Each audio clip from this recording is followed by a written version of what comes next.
Hola friends, welcome to the Medicine, Marriage, and Money YouTube channel, the only channel for physicians who want to achieve marital interdependence and financial freedom together.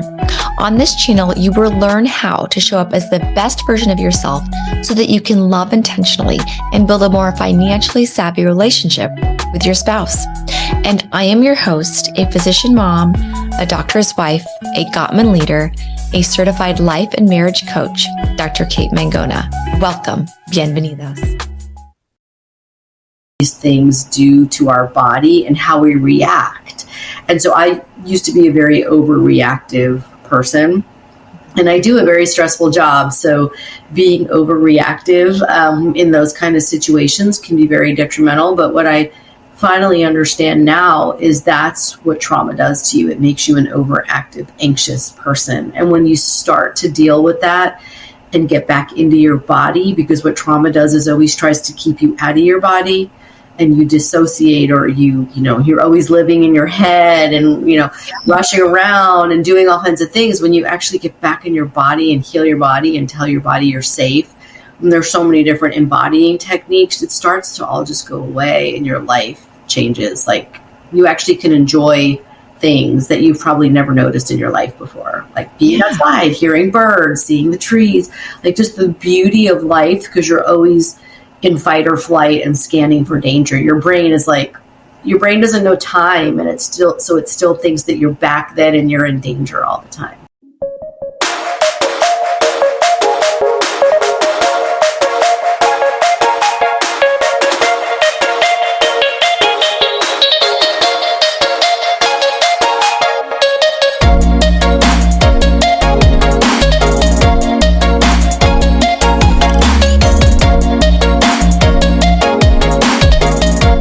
Please help me welcome our guest on today's episode of Medicine, Marriage, and Money, Dr. Stephanie Byerly. Dr. Stephanie Byerly is an academic anesthesiologist, certified life coach, and published author. She helps women physicians take back control of their lives. I invited Dr. Byerly to be a guest today because she has experienced many challenges in her own life, including childhood trauma, divorce, becoming a single parent, dealing with the addiction of a loved one, and physician burnout, and has an incredibly powerful outlook on life that I wanted her to share with us today. Dr. Stephanie is the loving mother of two daughters, ages 25 and 26, and our paths have crossed multiple times as we work in the same place. We have trained at the same life coach school, and we're both very active on a online group of physician entrepreneurs, Leverage and Growth Accelerator. So thank you so much for coming to talk with me today. Welcome, Dr. Byerly.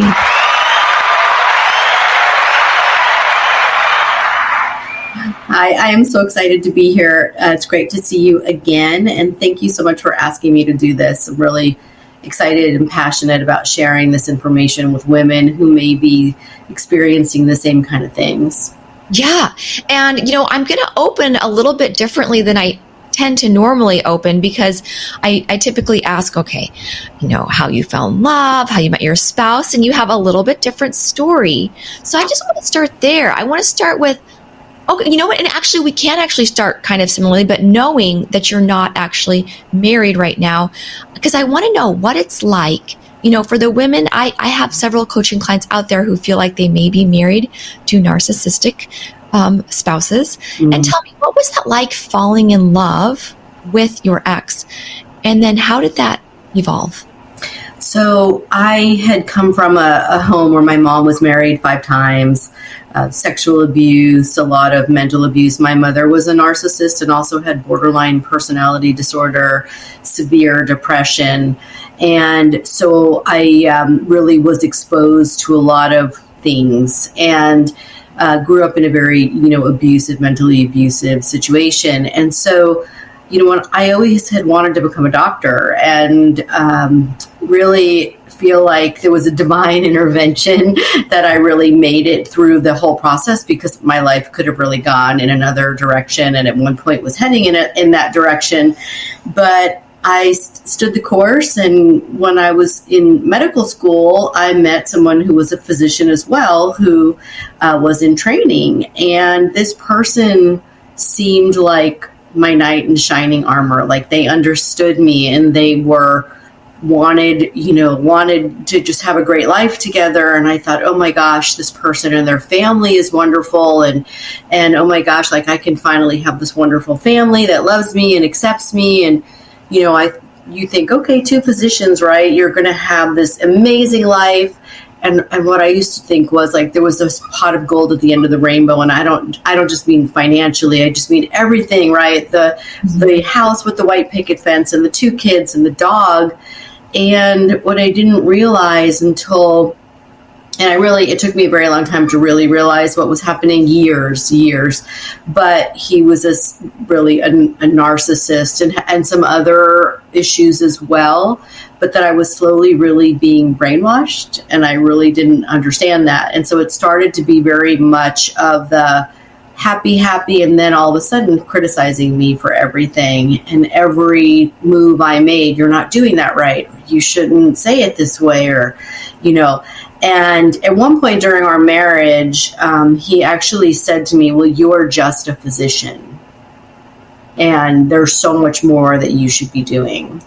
And so it was this constant barrage of criticism. And I, for a while, didn't know better and really thought, well, maybe he does know better. Like, I think I'm losing my mind here, because he's this established person, and I won't mention what kind of physician he is, but it even would make you more think, well, maybe he knows better, and he has this wonderful family, and he's so successful.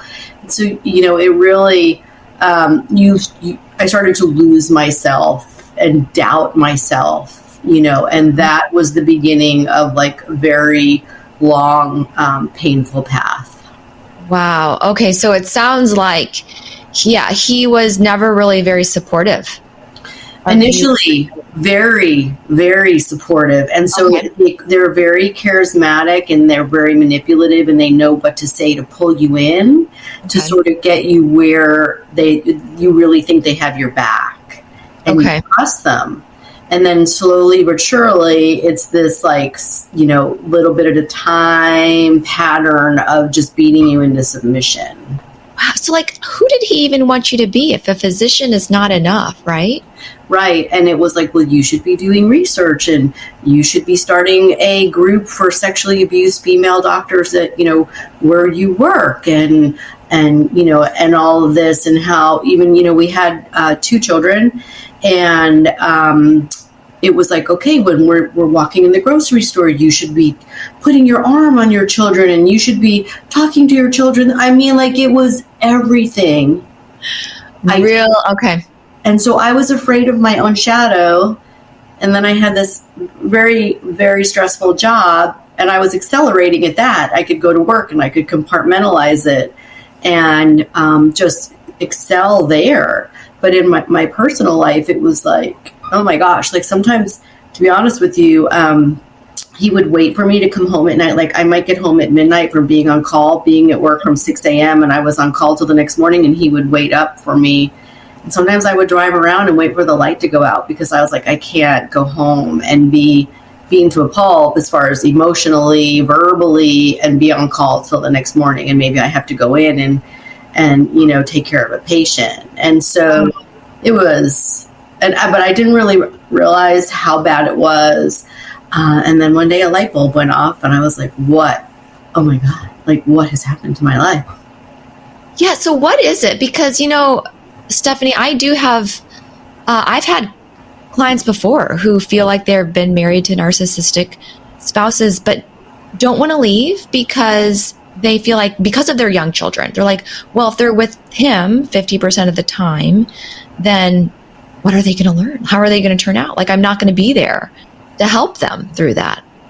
Did those thoughts ever cross your mind, or was that just, yes, what was the light bulb moment that for you? Absolutely. And I knew that I myself had to get out of this situation and become stronger and resilient to be able to help my children through that. And one of my daughters, really from the time she was born, I knew that she had some significant anxiety and things. And so it was a constant having to communicate with him after our divorce about her. And I knew I had to fight the fight for that. And I had to build up my resilience and become stronger for them. Because if I was going to stay in the marriage, I was not going to be a good mother for them, because when I was with them, I was not really mentally present. I was physically present, but always walking on eggshells. And, it's an abusive relationship. And so you're always scanning for danger. You're always in fight or flight, and you're really not mentally present. So, the question of, and each individual obviously has to decide for themselves, but oftentimes getting out of the relationship so that you can be strong for your children is what works. And I'm, for me, I'm grateful. I'm very faith-filled. And one night when I was really like, oh my gosh, what am I doing? Because our divorce turned out to be very vicious when it wasn't supposed to, at first, we're going to have this very collaborative, and I got a message from God that said, you're doing this to save your children. And from then on, I never looked back. Wow. And how many years into your marriage were you? We got divorced 10 years into our marriage. 10 years ago. Okay. And so how old were your kids? They were 3 and 4. Oh, so they were 2001. Yeah, it's been a while. Okay. Yeah. And that's the other thing, right? There's the fear of the divorce, like just going through it, and how emotionally draining that is. Oh, it was. He pulled out all the stops. I mean, my attorney was like, I've never seen anything like this before. And she said, I've never seen what he has done to his attorney. Like, the manipulation is unbelievable. And so how did you get through that? Like, it was expensive, first of all, but it was, every day was just like a fight, literally. And I had to really work on my emotional resilience and to be able to fight the fight. And it was just, I say that, my childhood was very damaging, but I think that 10 years was probably more damaging in a lot of different ways. But unfortunately, I had to continue very closely my relationship with him because of one of my daughters. And the day that she turned 18 was like my liberation day, because I had to fight for her, and I didn't have to discuss anything with him anymore, because then he got out of the picture. Really? Okay. So was it 50-50? Like, how did you guys do child custody? Yeah, we had joint custody. And he got married very quickly after we got divorced to someone who had children as well. And so they would go there half the time, and he decided to move as far away on the custody agreement as possible to make it very difficult. It was just, I would say, from when we got divorced until my youngest was turned 18, it was hell every day. Okay, that's a long time, because you said she was time. She's 25 now, and thank goodness she's doing well, but it was a very long road. And we had to make decisions medically jointly, and it was a very difficult fight. Well, what do you say to the women who are like, well, wouldn't it have been easier to just stay? No, I have to be honest with you. I really, at some points, never made a plan of suicide, but I thought to myself, this just isn't worth it. Like, life is not supposed to be this way. It was so horrible. You just never knew what you were coming home to. Mm-hmm. And it was just this constant barrage of negativity and walking on eggshells. It's sort of like when you're married to, say, an alcoholic or something, somebody with an addiction that you just have no idea like what you're going to walk into. And so you're trying to navigate the whole system to keep everybody safe. Yeah. And so since you've been out of that relationship, what have you discovered about yourself and like the other relationships you've been in since then? I really went on a path of personal growth. I really had to. I got really burned out at work at the same time. And so I started my growth exploration, which has been a long process. But what I really started to recognize was that a lot of my actions were driven by the trauma that I had suffered as a child. And I call myself a trauma survivor. But my body, what I didn't understand, and I'm still learning more and more, is that the body keeps the score, and that trauma lives in not only in your brain, but it also lives in your body and your physiology. And even though you're in an abusive situation, it's still the similar situation to what your body thinks is safe, because that's what you grew up with. Mm-hmm. And so we tend to get involved with people like that, not even knowing it, because they're so manipulative. And so I really had to learn, like, how am I contributing to this? What do I have to figure out in order to be able to be a single mom and take care of my daughters? And of course, I reflected on, I don't want to be like my mother. And so I was very resilient, because my mother made me start paying rent at 15. And so I had to get a job, and I had to buy a car at 15. And so I had a great work ethic already. And so work was like a savior for me. And it gave me my independence. And so I had to really look at myself. And again, this has been a long process of discovery, but what was driving all of this, and, who did I really want to be for my daughters? And who were some of your role models? Like, who were the people you read or listened to or really helped you through this time? So Marianne Williamson, A Course in Miracles, and Dr. Wayne Dyer it was just like a savior to me. And then faithful sort of to get my faith back, because he was very much an atheist and didn't want any kind of, any part of religion, and just I really had to rediscover what I wanted in religion. And I found I grew up Jewish, but not really raised Jewish. Like, my father was Catholic, my mother was Jewish, but we never really grew up in the Jewish faith. So I really didn't know what I wanted to do. So I did a lot of exploration and figured out that Judaism really wasn't for me per se. And so I found the Unity Church and got involved in that, a non-denominational church, and my kids were involved, and we got baptized, and that has sort of been a really big part of my life since then. And so that was very helpful to me, but just to really realize, like, who I was as a person and how strong that I was, and to build that back up, because I literally was afraid of my own shadow for a very long time. Wow. Okay, well, that's amazing. I mean, and there are support systems out there, like you're saying. You just have to figure out which one works for you. Yes, but I think the main tenets really are, when you're with a narcissist, that you have to build up your own resilience, and you have to have a support system. And it may be support groups, it may be counseling, coaches, etc., family members, but that the way to really survive this and start to really realize what you want to do and not live in the fear all the time is that you have to build up your own sense of who you are, of self-compassion, like fierce self-compassion, because what you do is you start to really feel the shame and guilt when you start to realize what you've been living in, and what you've probably put your children through, and what you've probably put people close to you, what you have put them through, because your life just becomes a drama and chaos, like, constant. Wow. Okay. And back to the children, so, like, what have you done to help? You said your youngest was the one who had struggled with anxiety. Yeah. Like, what have you done to help her? Because I'm sure it's not like just, okay, this is what you do, 1, 2, 3. You had to figure out what she needed along the way. Yes. And I had to do a lot of counseling about that. And I did, like, cognitive behavioral therapy myself in order to teach her that, because it was very difficult to get her care when you have to make joint decisions medically.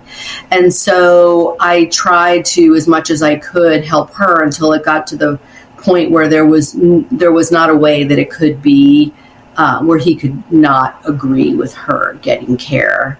And so, but it was, if I think back, I could tell you that, and I've luckily done work on this trauma work with EMDR, but the PTSD that I had from the fight for my daughter was, again, maybe one of the worst things that I've had to deal with in my life, but is also helped me to be a very, very resilient and strong individual now. Okay. No, and it sounds like, okay, and let's go back because you said a couple acronyms that not everybody might recognize, but it sounds like, so you did the cognitive behavioral therapy on yourself so that you could help her, Yes. right? Since maybe you and your ex didn't agree for her to get it. Yes. And then what was those other two acronyms you said? So EMDR is eye movement desensitization therapy. And it doesn't, the one that I did was not even with eye movement, but it's just it's a way of like the therapist use different tools for distraction so that you can get back into the traumatic situations and sort of relive them. But relive them from your brain now and rewrite the stories and then desensitize the response, like the visceral response that you get, the fight or flight response. Oh my gosh. So, how long does that take? They say that if you do EMDR weekly for 6 months, it's like 3 years of talking therapy. I mean, it is intense, but you have to be with a therapist that knows what they're doing, and you have to be ready psychologically, like to deal with things, because oftentimes repressed memories of trauma will come up and they can really throw you for a loop if you're not with somebody who can really be supportive of you and help you through it. And there's also therapy called EFT tapping. And so there's a lot of amazing knowledge that's coming out about trauma now. I mean, I can't read enough about it and absorb enough about it to be a trauma-informed coach for my clients. But what trauma does to you and the diseases that it causes, like they pretty much know that most of the autoimmune diseases now are caused from trauma that's repressed in your body. And it's the fact that we're living in fight or flight with our elevated, norepinephrine, epinephrine, cortisol, and what these things do to our body and how we react. And so I used to be a very overreactive person.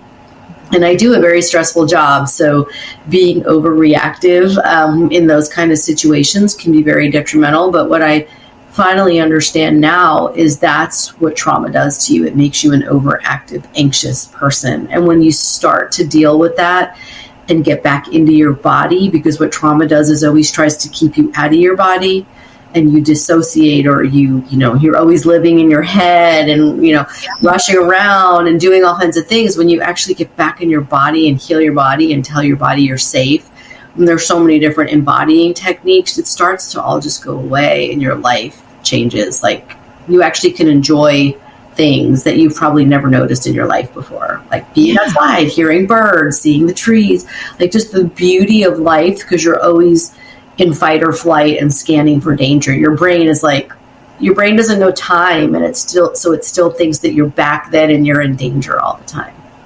Yeah. I mean, this is just like, just this like few minutes conversation is opened my eye and kind of laid it out for even our audience to say, like, how many different types of therapy there are. Like, it's not just you go to a therapist and you have to find the right fit for you. And it sounds like you've found a lot of different techniques that have worked. And especially for like the nervous system, like we're kind of like talking about the nervous system. Yes. And I feel like there's so little that we're actually taught in medical school about this in the nervous system. Yes. And I think that really the knowledge is exploding now. And so hopefully this will get incorporated, into medical schools. But what I realized was there was a great book by Oprah and Dr. Perry, and it's called What Happened to You. And it talks about that when someone around you is acting a certain way, it's sort of like not what's wrong with you necessarily, but what happened to you.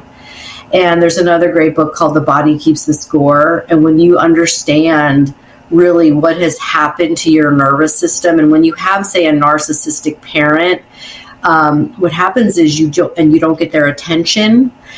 As a kid, you're a baby, a child, you want to be taken care of by your parent. And when you realize that they're not there to take care of you, you attention seek, or you get illnesses because you want their attention. And this is all because you're not getting nurtured in the way that you're supposed to young in your life. So your nervous system at that point is set up for the rest of your life. And there actually recently some papers just came out about knowing that this also happens while you're in utero. And so if you have a mother who is very anxious or in an abusive situation, that gets baked into the baby's brain and physiology. What is that called? Epigenetics, right? Epigenetics. And then we also have, generational trauma. And so as women, we have multiple layers of this that men don't have in addition. And if I start talking about that, I'll never stop. But we have this other, we sort of have this trauma stuff that's passed down to us as women about how we're supposed to act, how we're supposed to look, how we're supposed to play ball, how we're, pretty much everything. And so it's just fascinating to know that there's reasons for all of the things. Like, we're not broken, we're enough, and it's all just what's happened to us. And if we want it to be different, there's ways that it can be, but just to even learn that it's not your fault, and the shame and the guilt is what keeps us stuck. Oh my gosh, that was brilliant. It's not, you're not broken. You're not broken. Right now. It's the shame and the guilt that keeps you stuck. It isn't. And we're so resilient. Women are so resilient, and physicians are so resilient. And women physicians, we're probably some of the most resilient people that walk the planet.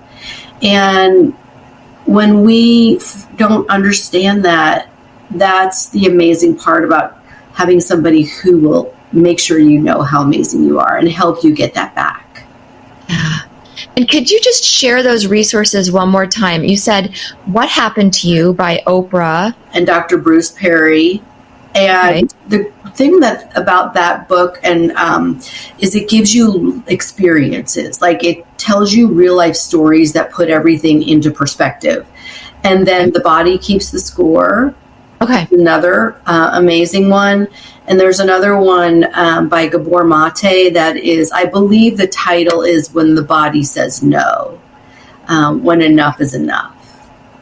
When the Body Says No. Okay. Yeah. And the great thing is there's so many podcasts and things available even to just start learning about this stuff, because I think people who have had trauma, big T, we talk big T, little t, like big traumas, little traumas. People can experience the same big trauma, but they have a different response to it. And so it's all based on our nervous system and how sensitive we are to these things. Mm-hmm. But when you start to just really understand what trauma does to you, and we're all traumatized now because of the pandemic, the political situation, the racial situation. So it's a tridemic. It wasn't just a pandemic. And we're all, the way that we're all inundated by the news constantly, constant news. Now the war in the Ukraine. I mean, it's constant, and we're all traumatized by that. But as physicians, we've been through multiple levels of trauma. Even if you didn't have trauma in your personal life, just the journey of becoming a physician is trauma, and what we see every day is trauma.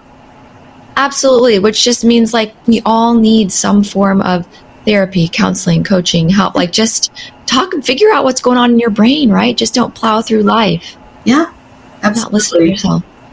And I like to close all my episodes with a little bit about finance. And I know we talked about your expensive divorce, but I wanted to know if you could touch a little bit on, debt as a woman and what that looked like for you. And, you are a practicing physician, still are, and certified life coach. So what did that look like, and what is your financial situation now? How do you?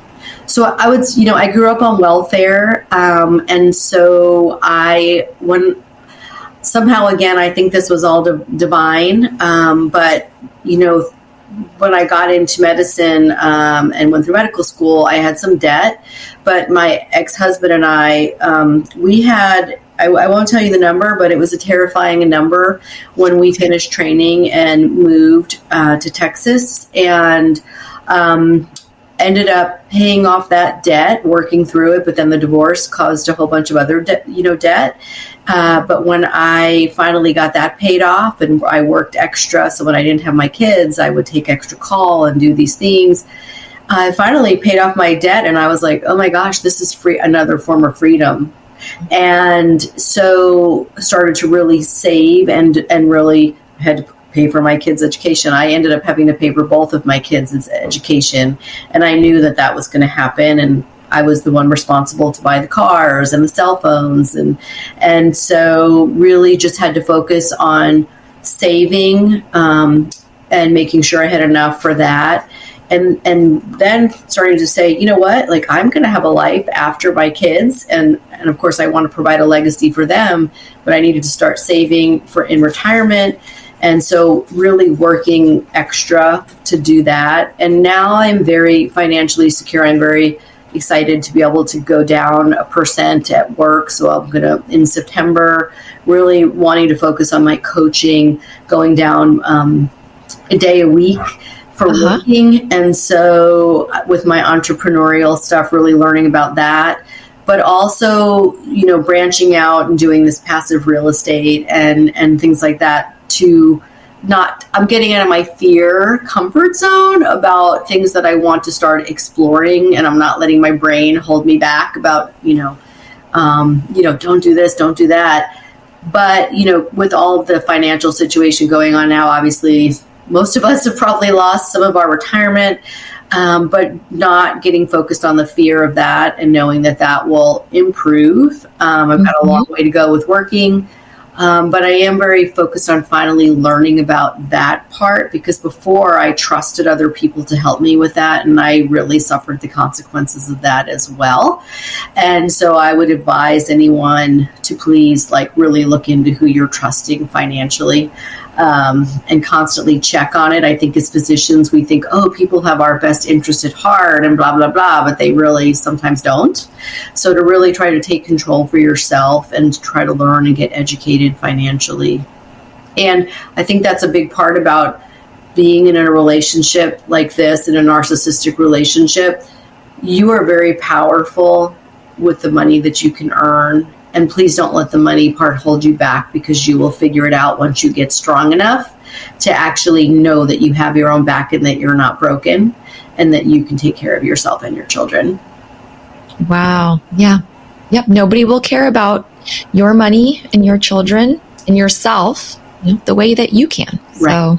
Yes. And I will also say that if anyone has to go through a divorce with a narcissist, they'll try to bleed you dry financially. And it almost is to the point where they want to beat you in submission and you just want to give up and just agree to everything because you're so tired and you're so beat down. But don't give up. Don't give up. Because going back to court to try to fight a narcissist afterwards is almost impossible. They're very manipulative and they can convince a judge of anything. So fight the fight and don't give up, and it will be worth it. Okay. Well, thank you so much for coming and sharing all these really wonderful, powerful points, Dr. Byerly.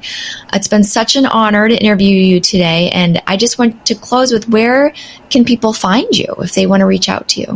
So my website is physicianhealer.com. And there's a little button at the top that says schedule a discovery call. And I would love to talk to people. Women deserve to be happy. They deserve to have joy in their life, personal and professionally.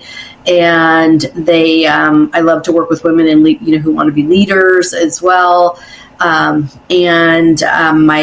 web, as far as social media, it's at thephysicianhealer.com for Facebook and for Instagram. So also on LinkedIn. So.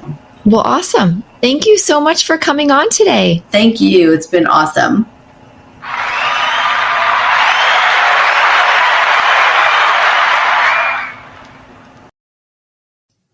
Oh my gosh, what a powerful session with Dr. Stephanie Byerly. I could have talked to her all day about trauma-informed coaching, response. Oh my gosh, epigenetics. And she had a ton more to say about the patriarchy and women and how we've been kind of suppressed, if not dominated in the past, hundreds, if not thousands of years, and how people are viewing that and finally talking about it in today's world. And the tridemic, right? How it hasn't been actually just the pandemic that we've been living through, especially as physicians the past several years. It's been politics. It's been social justice. It's the tridemic. So my big take home points from Dr. Stephanie Byerly. Number 1, your body is keeping score, even if your mind is not. Your body holds on to whatever happened in your past that you have repressed or suppressed or denied whatever it is that happened, if you haven't worked through it completely, if your mind, doesn't remember what happened, find somebody to help you through that, to help you through that, because regardless of whether you think you forgot about it or affects your life now or not, if you actually haven't completely worked through it and you find yourself in the same old situation, the same old scenario, the same types of relationships that just aren't serving you, it might be because your body is still in it. And your body is just so used to it being normal that you haven't realized, your mind hasn't realized that this is not the space for you. So please reach out and find some resources, and maybe start with reading that book, The Body Keeps Score, or What Happened to You by Oprah and Dr. Bruce Perry. Number 2, you are not broken. You are enough. The shame and guilt will keep you stuck. You are not broken. You are enough. The shame and guilt will keep you stuck. So what do you do about the shame and the guilt? First, I think just recognizing that it's there, and that's actually what keeping you stuck, instead of your situation or whatever it is you think it is. Maybe your small kids, your marriage, your job situation, where you live, all the things surrounding your environment maybe you think is keeping you stuck. Maybe it's related to some hidden shame, some hidden guilt that you're not sure is there. Is it there? Find it. Tell yourself it's okay, right? Figure out where it's coming from, and tell yourself you're not broken and that you're enough.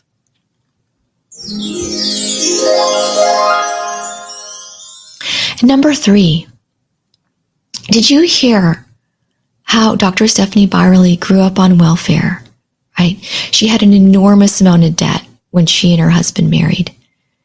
And know that that doesn't have to be your life. Like, you're not just the person who stays in debt. You don't have to just be that person with, regardless how much you make, you can't seem to keep up. Like, you can take charge, right? She talked about that freedom that she achieved when she finally started saving and investing and paying off her debts, right? That freedom that she felt when she started investigating, researching, learning how to invest on her own instead of relying on somebody else. This is something available to anybody and everybody. So start today. And then number 4, tell yourself how resilient you are today. Look at all that Dr. Byerly just shared with us today about how she went through childhood trauma, multiple different parts, right? Growing up in a household with her mother, multiple different personality disorders, narcissism. She had to start paying rent at age 15, right? And then she married somebody very similar, if not, probably a variety of personalities, right? And how she bought in to the manipulation because that's what her body knew. Okay. Yet she was so resilient, right? We all have this resiliency in us because we were given it to us when we were born. All children have it, and then it becomes hidden. It becomes smothered by things we believe that people may tell us or society tells us. Uncover that. Find your resilience, even if it's just okay, I'm going to get through today. And this is what I need. This is what I want. And this is how I'm going to achieve it for myself today, right now, in 15 minutes, in the hour I have at the end of the day when everyone else is asleep. Okay. And regardless of how tired, exhausted you are resilient. So keep going. Keep fighting your fight. Keep walking your walk. And when you feel like you have no energy left, and you just have to lie down and submiss, reach out for help. Text one of your friends. If he doesn't listen, text somebody else. Somebody super, super close to you. If your friends are all busy because their lives are all chaos, find somebody, a therapist, a coach, a counselor, somebody at work who you can reach out to. And reach out for help. So much love, my friends, to you and your spouse. If you are finding the concepts I teach in these episodes useful and want more in-depth and personalized support for your relationship, consider this your invitation to join me in creating the most connected and intimate relationship with your spouse that you could dream of. Go to www.medicinemarriageandmoney.com right now and download my 18-page medical marriage survival guide and workbook at no cost to you. I also have a 6-day marriage challenge, which goes over the 6 predictors of divorce at no cost to you. These have been known to decrease fighting, rumination, and grudges between you and your loved one. If you want to take it a step farther, really enhance the joy and connection in the most intimate relationship in your life, sign up for my 8-week Making Marriage Work program today at medicinemarriageandmoney.com. Thanks for leaving us a stellar review, subscribing, and sharing with your friends on social media. You have the power to improve someone else's life and marriage simply by sharing this episode. Much love to you and your spouse. You're exactly where you need to be in this moment. Adios, my friends.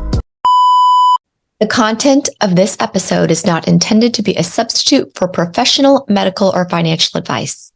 The opinions provided on this episode are those of myself or the invited guest alone. They do not represent the opinions of any particular institution. Always seek the advice of your physician or financial advisor with any questions you may have of a medical condition or financial plan. This is for your entertainment only.